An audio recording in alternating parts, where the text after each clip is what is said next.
when an issue arises in a relationship with the narcissist, first, the narcissist doesn't want to deal with any issues. They don't believe there should be any issues. I mean, they have issues with you, but you should not be bringing up any issues that you may have with them, because that would mean that they would have to be held accountable for something. And narcissists avoid accountability.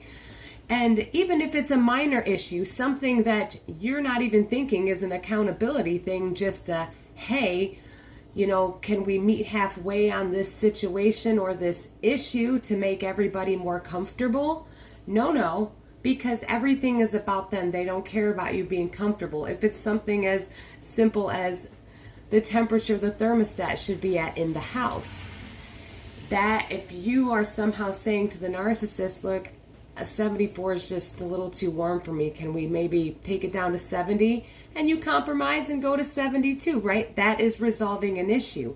If you were to bring that issue to a narcissist, they would see that as an attack on their judgment, on their decision making. And besides, this is their world. This is their narrative.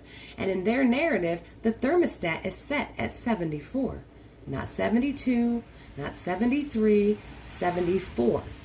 So when you come in as just a character, you're just an addition to their show, to their narrative. And you want to start adjusting things, you want to start moving things around. The narcissist doesn't like that. They can only pretend to be on board with that for so long, and that's a mask that they have to keep up. And so when that mask slips, that's when you see things like them start belittling you and yelling at you for touching the thermostat or changing their radio station, little stuff like that. People just think it's always big stuff that they have these behaviors over, when they're like, oh, well, you try to hold a narcissist accountable for them cheating on you. They wanted to avoid accountability, so they discarded you. A narcissist wants to avoid all issues, any form of accountability, or anything that may insinuate that they're flawed or didn't pick perfect or didn't adjust the thermostat perfect. You're somehow saying they don't know what the perfect temperature is in their narrative, in their world. And so that is considered an issue. That is you somehow attacking them or holding them accountable by a tiny issue as, can we meet halfway on the temperature in the house? And a narcissist will leave you for something as small as that. A narcissist will discard a person over little things like that. And it's funny because I don't watch TV anymore. I haven't watched TV in, I don't know, a year and a half, 2 years. I haven't even owned a TV in over a year. But I do like to watch episodes of old shows on YouTube. And SEINFELD is a perfect example of highly narcissistic behavior. And, they're always breaking up with people over little tiny issues, over the size of their hands, man hands, or if they don't have enough hair, or if they're too fat or too thin, or they laugh a funny way. And this is an issue to a narcissist, and they will discard you over that instead of learning to love that thing about you and, or working an issue out with you. They can't do it. They are looking for a specific role for you to play, and you have to do it accordingly as such, or as so is how they want it. So yeah, the SEINFELD characters are highly narcissistic, have zero empathy for others. So if you're a fan of SEINFELD, and we find humor in their behavior. And the thing is that it's almost like the world is laughing at us through these TV shows, because they're really making fun of us sitting here laughing at ourselves and our behaviors, because we all have done strange stuff like this. Because it would just be better to find somebody that doesn't have an issue or doesn't have that flaw or that deficit or can meet, your needs better. And this is what the narcissist is thinking. So they would just, instead of having to compromise on the thermostat or just tell you in a nice way, hey, don't touch my radio station, without being, because it's a control thing. It's all about control. So they don't like people messing with their stuff or messing with their narrative, whether it's little stuff or their entire narrative that they live in, the delusion.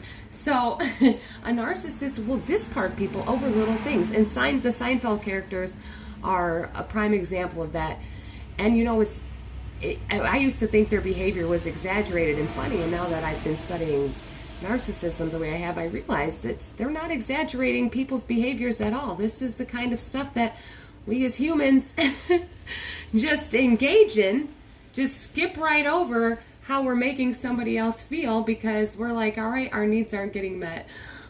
Next, and that's kind of the sad thing about the narcissist cycle is they're always doing this because their needs will never be met. They're insatiable. They're unable to be satisfied. So even if you are giving them everything that they believed they ever wanted, if a narcissist had a list with all the thousands and millions of things that they want to be perfect in a person, that they want in their lives, everything, and you gave them all of it, every last thing on that list, you transformed into the ideal version of everything they want in a person, and you provided everything they ever wanted, everything on that list. You met all their needs. You'd give them all that, and then they'd get bored with that and somehow believe that there's another unmet need out there. Or if they can get this, they can get better because the grass is always greener. So that's just some stuff for you guys to think about. I hope you enjoyed all these analogies. But yeah, Seinfeld is a great example of highly narcissistic behavior and how they discard people based off the smallest issues. And a lot of times people think that a narcissist only discards you to avoid the big issues. But a narcissist will abuse you, discard you, punish you over little issues, like somehow suggesting that the thermostat, the temperature in the house is wrong. Or maybe you touch something that they believed was their food in the fridge. They will, they have to have absolute control. And you'll think, oh my gosh, they were fine with all this stuff when we first met. Why do they hate me for it now? They never liked you for it in the first place.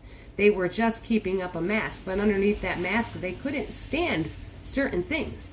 But they were grooming you to be a source of supply for them, and they saw that you were moldable. They didn't care about who you were as in your authentic self. They got no use for it. They're molding you into who they want you to become. Well, thank you so much for listening. Have a great day. Stay safe, stay strong, and keep getting the knowledge. You are all going to be amazing.